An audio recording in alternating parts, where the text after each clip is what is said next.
Hey, welcome to Open Door with Dr. Brett, and I'm Dr. Brett, and I'm here with Justin Roethlingshoefer. Did I You get you got right? it. I love it. That was your Awesome, first man. test of the day. First test of the day. I passed my first test.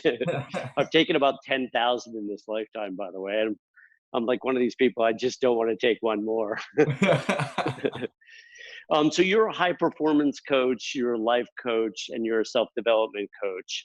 We'll get into all of that, Justin, but I'm really fascinated by your background growing up in Canada and your background in hockey. So tell me a little bit about that, and then we'll just kind of go right in. Yeah, absolutely. So I grew up in Edmonton, Alberta. It's a blue collar, hardworking city out in Western Canada, and left home when I was 17 to pursue the career of, or the dream of playing in the NHL. And went out east and ended up getting a scholarship to play college hockey down in the United States. And as I was there, I started to have just really kind of find this passion and love for fitness and performance. All Right. growing up, I was one of these kids that had um, this mental block a lot of times on the self-image and confidence. And I went through a lot of things leading up to that scholarship. I went through anorexic time. I went through depression. I went through Wow. suicidal thoughts Wow. to a point when I was drafted. I went in to weigh in after I was drafted, and I weighed in at 107 pounds as a as a How did 15 you year. get how did you get drafted as Oh, so you were only 15 years old at the time, I was right? 15. Yeah, Got it. it's I understand. in the Western Hockey League draft. Got it. When they saw me play, and through the season, I was about 140. And over the course of the summer, I lost 35 pounds just due to terrible habits and self-consciousness and all these things, and just over-exercise. Was one of these guys who was looking for perfection, and that really stuck with me. And I went in to weigh in, and I said my name, and they thought that I was playing a joke on them and threw my kid brother up there. And it looked like a different kid. And so anyways, I went, that always played a role in the back of my head. And so when I went to Hmm. college, I knew I was going to study exercise science. And so I got my undergraduate degree in exercise science with a minor in nutrition. And Hmm. the more that I started to uh, learn, the more I fell in love with it. And so from there, I got my opportunity to play pro. As soon as my senior year was over, I signed a minor league contract in the American Hockey League and finished out the Wow. season. And Wow. at that point, I was like, you know what? I have a bigger passion and a bigger thrill to make an impact on people and help their dreams come true and get them Hmm. out of these dark times that I would found myself in. And Hmm. so I went back to school, and I went and got my master's degree in exercise physiology and performance sciences with a Hmm.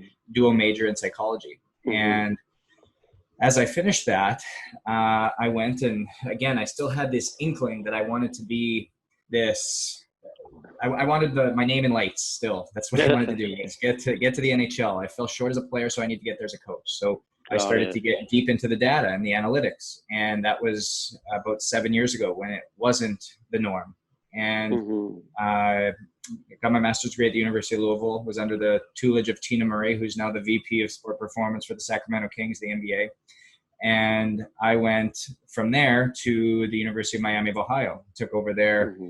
uh, strength and conditioning human performance department for the men's hockey team, and really transformed the way that they operated. Built a new weight room for the hockey only. It was all technologically driven, and did a lot of presentations. Kind of became that guy that on stage for who I would usually look up to. And all of a sudden, I went over and got a job with the Anaheim Ducks, and Wow. made my way there. And as I was there, I started to feel every step that I got closer to that level, I felt emptier and emptier and emptier. And I would have getting to Anaheim, even while I was When at you say Miami. that level, what do you mean by that level? As you got closer to that level? As I got closer to the top, as I got closer to the name and lights, as I got closer to what I found to be my mountain and close to the Hmm. mountaintop, I felt emptier and emptier. It wasn't fulfilling. It wasn't what I thought it would be. And I had in theory, I sacrificed everything that I had to get there. I sacrificed my marriage, I sacrificed my friends, my relationships, my family, all of these things that in if you look back on it, it's what you ultimately need in order to do that. And so I'm gonna grab that. um, We got a as I puppy in the got background here. Sorry about nice, that, Justin. We got a no, puppy that's in the good. background here. That's good. He knows it was Yeah. a mistake too. So tell me, let's just go back a little bit here. Tell me about your experience in, did you played college hockey? You play at the D1 level? Did you play junior hockey, or you just went right into the pros? I mean, as a, like minor league, in the minor leagues? How did Yeah, this so work? I did everything. I did everything that you just mentioned. So I played. I had a 4-year junior hockey career. Went to 2 national championships. Played on a very high level. Mm, Had a lot of high level players play with me and against me. From there, I went to college and I played in the NCAA for 4 years, and then from there signed my minor league deal. So yes, I played all of those levels and above, and it was awesome. It was one of the best um, times that I can remember in terms of teaching about teamwork and how you better yourself not only as a person but as an athlete. I've coached a bunch of hockey. Wasn't my sport. I'm an identical twin. My brother and I grew up playing baseball. But I've coached a number of hockey players over the years, especially the junior hockey players that are, they're just not at the D1 level, but they want to get into a really good, D3 program. And then they play a year or two of junior hockey in that transition, Eastern Hockey League, whatever it is. But they've really struggled. I've noticed that like it's not easy, even just at the D3 level. That there's a lot of like not just competition or whatever, but just trying to sort of make that team and make those decisions. Do I go to college? Do I play junior hockey? Is the coach going to play me in the first line or second line or third line or fourth line? Where do I fit and where do I belong? How did you figure that out as you went? Did you have some mentors? Did you have some, real guidance? What was that process like for you? Yeah, I mean, honestly, it was, when you have a goal and it doesn't matter what it's going to take to get there. Mm-hmm. I refer it back to entrepreneurship all the time, is because as an entrepreneur, you don't know the risks that you're taking, or you kind of block them out because you know exactly what you want to do. You know exactly how you're going to do it. You know the benefit that you bring to everybody else, and you're just going to go. So to everybody else, it seemed like a Well, risk. that's your highly focused, like, entrepreneur that's already failed 3 or 4 times. The one you're describing, right? The one that's For already sure. learned from their mistakes, right? The For one sure. that's And hyper focused. Yeah. to be honest, that's how I felt Yeah. as this kid chasing this dream. Is I can't tell you how many teachers, how many relatives told me, you know what, like you've made Like, it, just keep it up. you've made it to Yeah. junior. What do you want to do now? I'm Yeah, going to play totally. hockey. I'm going to get a scholarship. Well, you know what? Like, what if it doesn't? No, it's going to happen. I'm going to do whatever Yeah. it takes. And so when I said I left home at 17, I mean, I was getting cut from teams left, right, and center from the age of 13, 14, 15, 16. Wow. I failed every single year that I went out for teams. But guess what? With every failure, Yeah. I found a place to thrive outside of that. And as I thrived, I developed. And as I developed, I learned new Mm. things. And so the next year when I failed, it was like, okay, great. What's next? What's next? It Yeah. was always what's Do you think, Justin, that there's an element of like a perseverance gene in you, because some people tend to, have that perseverance thing and other people can learn it, but some people, it never seems like they really acquire it. It's like they just don't have that kind of stamina or drive that you seem to have had. Not everybody is sort of, has that level of perseverance. Some people can be taught some of it, and some people, are sort of wired with it. What are your thoughts on all totally. You nailed it. It's so. My mother always says to me, she goes, "If I had to sum you up in one word, it's resiliency." And that? um, You're exactly right. Some people have it and some people don't. Some people just Yeah. don't So know. how do you work as a coach with people that, Justin, that aren't particularly resilient? Is that frustrating for you? Does it test your mettle, so to speak, around patience? You know, Is that difficult for you? you know what? It's not, because I meet everybody where they are. A lot of people need to go through Mm, certain experiences in order to mhm, understand where it is. And I feel everybody has it. Everybody does mhm, have it, but it's an understanding of what experiences they've been through in their life mhm. to ultimately figure out what's going to get them to there. It's like an onion. You have to, like Shrek said, you have to constantly peel it back, peel it back. Because for a lot of times, some people will grow up, and I'll give this example. They'll grow up with all the benefits of life. Their parents have umpteenth amount of money. They go on vacations every year. They just, there's no struggle there. They've never been put, their backs have never been put up against the wall and never really tested. And for the first time in their life, when they're coming to myself or to my better half, it might be it might be the first time that they've ever found a little bit of adversity, anybody pushing back a little bit and not getting exactly what they wanted. And Yeah. so to get them to that point, what success looks like for them may be very different than somebody else who, like you've said, maybe the entrepreneur who's failed 4 or 5 times and knows what that's like, but needs help tweaking something a little bit smaller to Mhm. take that step in. It's like a it's like a girlfriend. A girl dumps you 4 or 5 times. Well, if you just stand at the side of the bar and don't actually go say hi to another girl, another one's not just going to fall into your lap. At some point, you're going to have to step back into the ring and be willing to get hurt again, be willing to explore that again. And for some people, it takes a lot more than for somebody else. Yeah, no, I agree with that 100%, Justin. I think that's really well said. I coach a lot of adolescent athletes, and we're in this, funny dance around dating and relationships, because I have this sort of philosophy that what you do off the court, off the field, affects your performance on the field. So I'm constantly trying to help them face rejection and develop that resiliency. And some sort of take to it a little bit sooner than others. But what I find is that kids and even adults that are a little bit spoiled or a little bit enabled, it's a bigger struggle.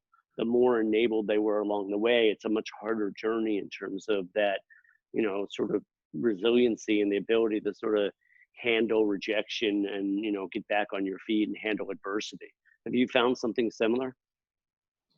Oh, absolutely. I think it goes back to what I just kind of went down that road of the more that you struggle as a child, and I'm not talking about um, being homeless and stuff like that. Like those are extreme circumstances, but just even being cut from teams, or Yeah. your parents telling you no, or having to earn your allowance, or whatever it is, rather than having something handed to you, being there's a sense of pride that comes with it. There's a sense of ownership. There's a sense of understanding, and once you develop that, and once you turn that gene on and flip that Hmm. light switch, it doesn't go away. And the awareness is 95% of the battle. And what I mean by that is this: it's the awareness that there are going to be things come up in life every single day for many people that are not going to go the way that you want. But what are you going to do with it? Either you're going to keep plowing through and find a way to make it work and try to put a round peg through a square hole, or you're going to take it and kind of go with the punches, go with the flow, kind of mold it, figure out what works in each situation and kind of finesse it in, Hmm. or you're going to be that person that turns away. You're one of three. Hmm. Hmm. And I've found the people that have the most experience with being told no, or having to struggle with something, and have had not somebody come and pick them up and hold them and coddle them and say it's okay, but let them do it on their own, let them fail, let them struggle, let them kind of feel it for a while.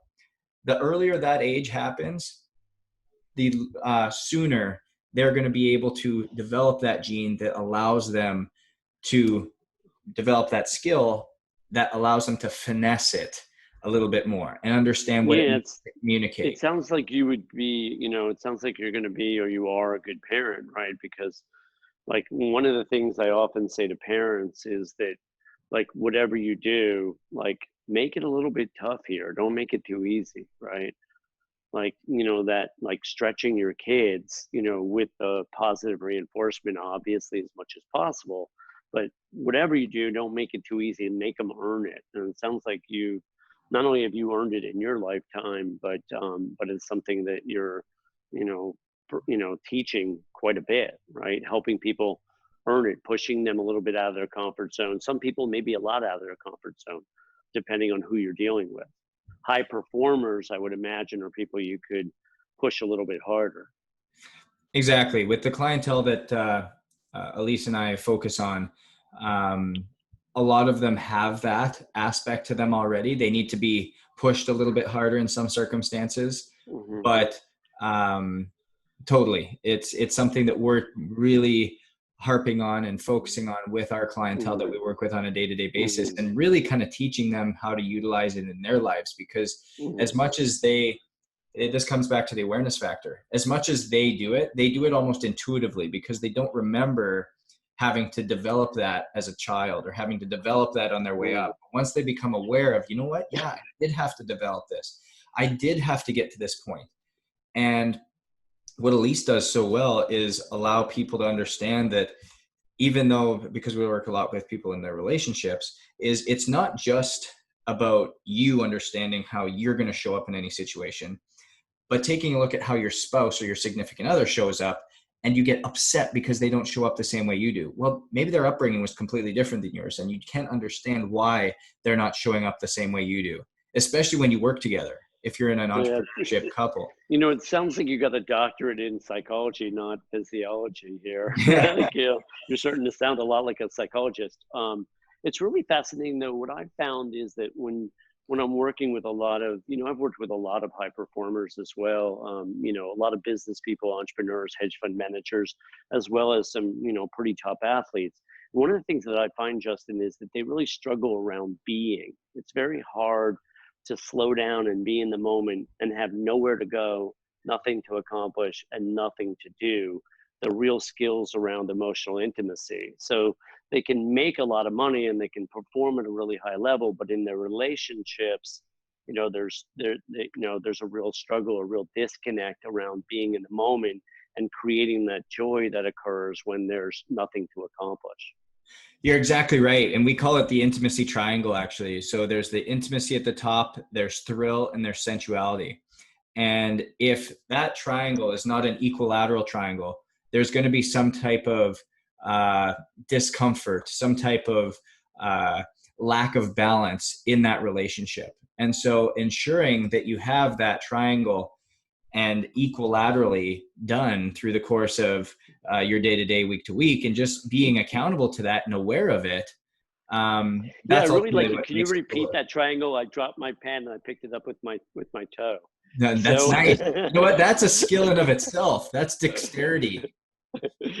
yeah, well, So my twin and I, the one thing we had is the hand-eye coordination thing. I just found out I got the toe coordination. I love it. Anyway, tell me the triangle again around the thrill and sensuality Yeah. So it's sensuality, yeah, intimacy, and thrill. yeah. And so that equilateral triangle is something that creates the ultimate balance. And quite often what we see fall I out like it. is the thrill. The thrill quite often Yeah. falls out because thrill comes from an ultimate thrill comes from novelty, and novelty eventually wears off. And it's our responsibility as partners, our responsibility as entrepreneurs, our responsibility as high performing individuals to find thrill in anything.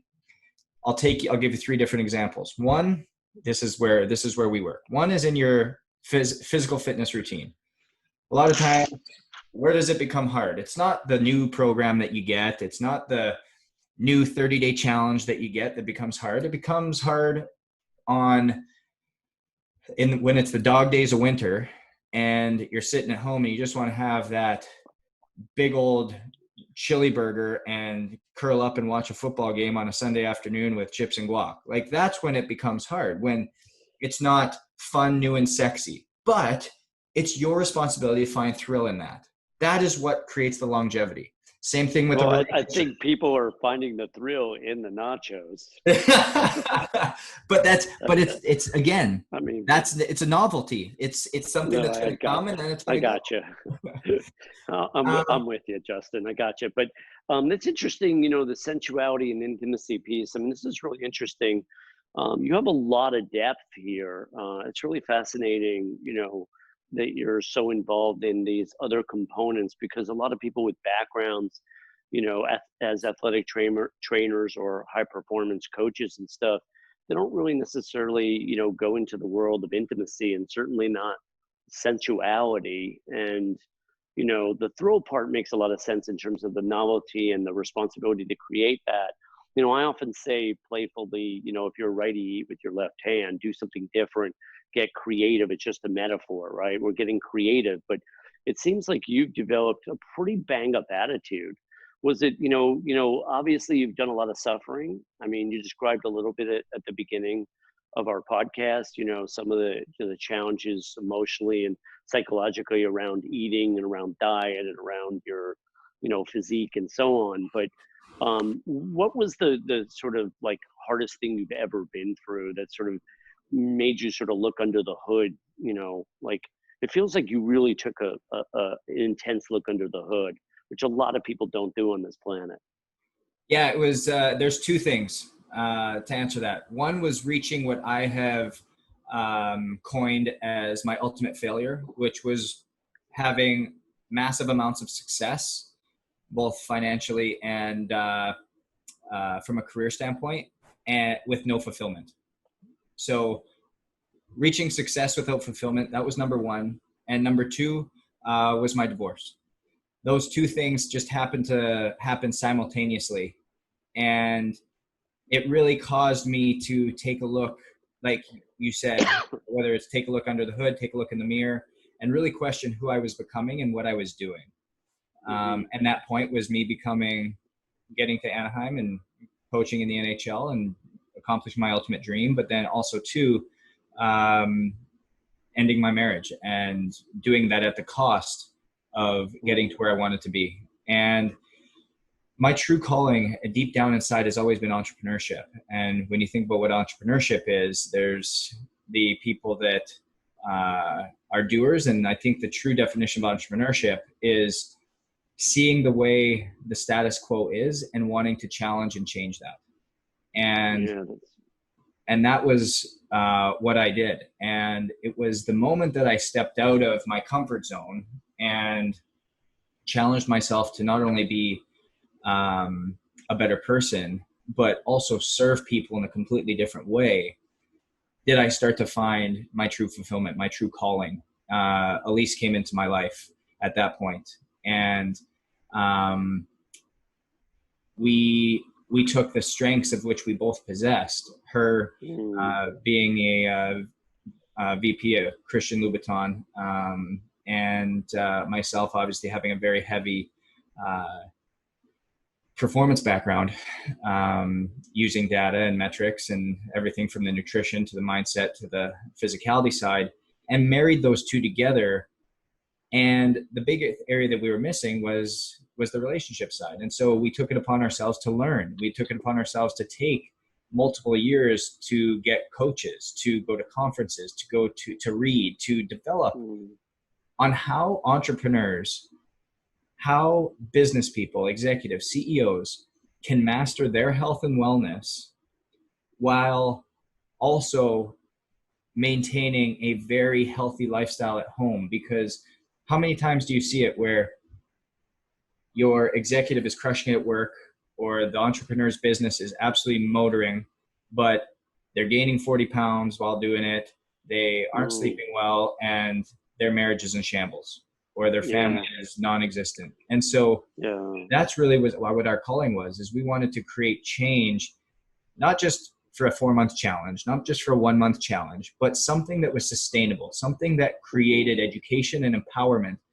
of everybody around, so that they ultimately could create the lifestyles that they've always wanted while doing exactly what their passion is, with the support of their significant other. Because there's nothing better than when the person doing the business feels supported by the significant other, and the significant other feels seen and heard by the person building the business, it all of a sudden becomes a joint venture.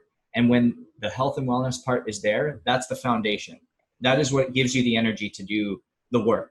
That's what gives you the energy to show up for one another. That's what allows for the self-esteem and self-confidence to be able to step out of your comfort zone. It's all the breaking down of the barriers in the fitness space and the sleep space.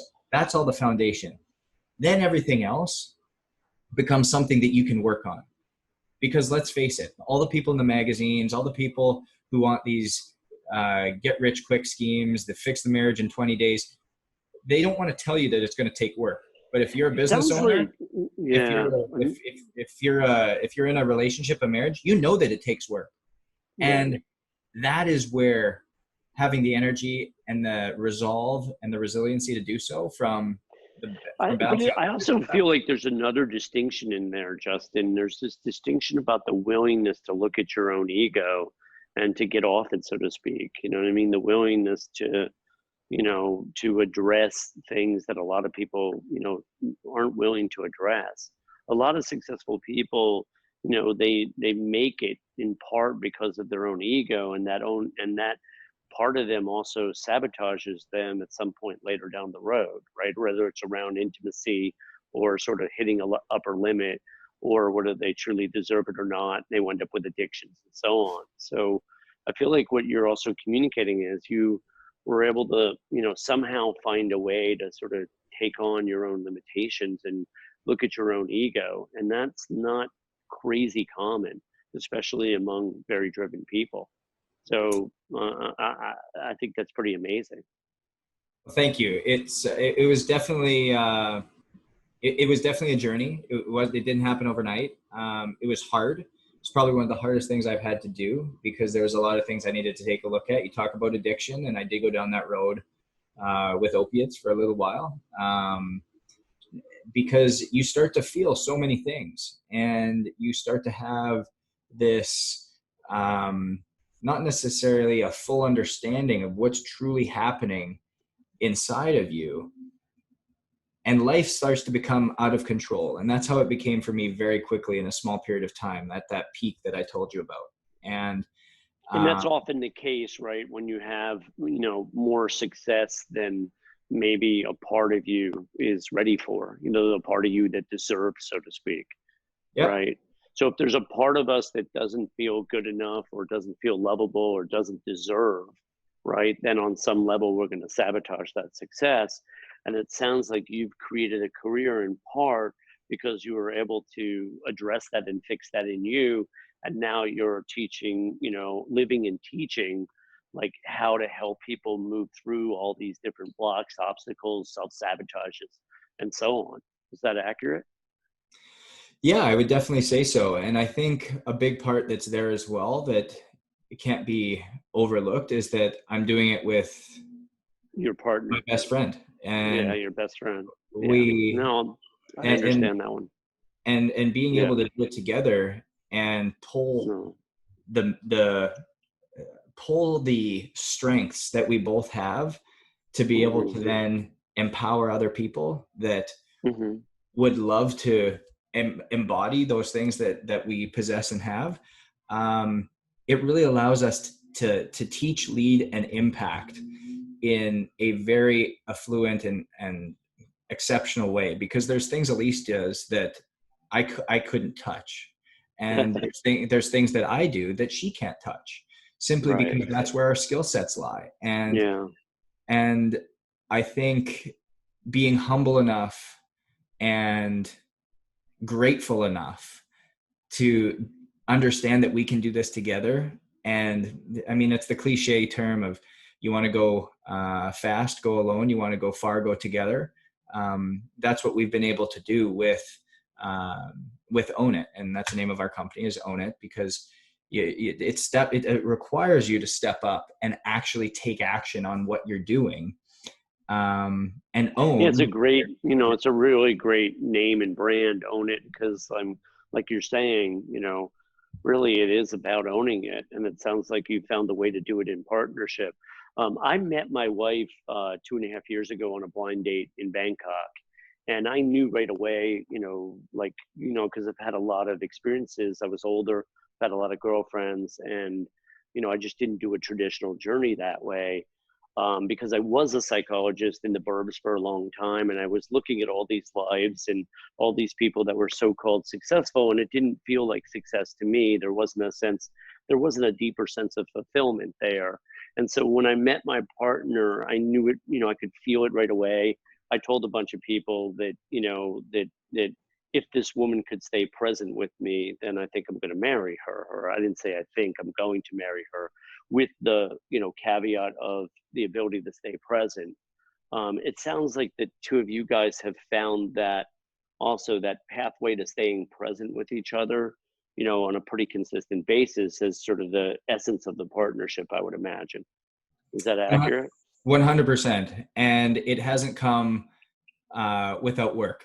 Mm. We've had coaches, numerous amounts of coaches in the relationship space that have impacted the way we communicate, impacted the way that we problem solve, impacted the way that we create expectation for one another, ultimately help us balance that intimacy triangle of intimacy, thrill, and sensuality, because otherwise it's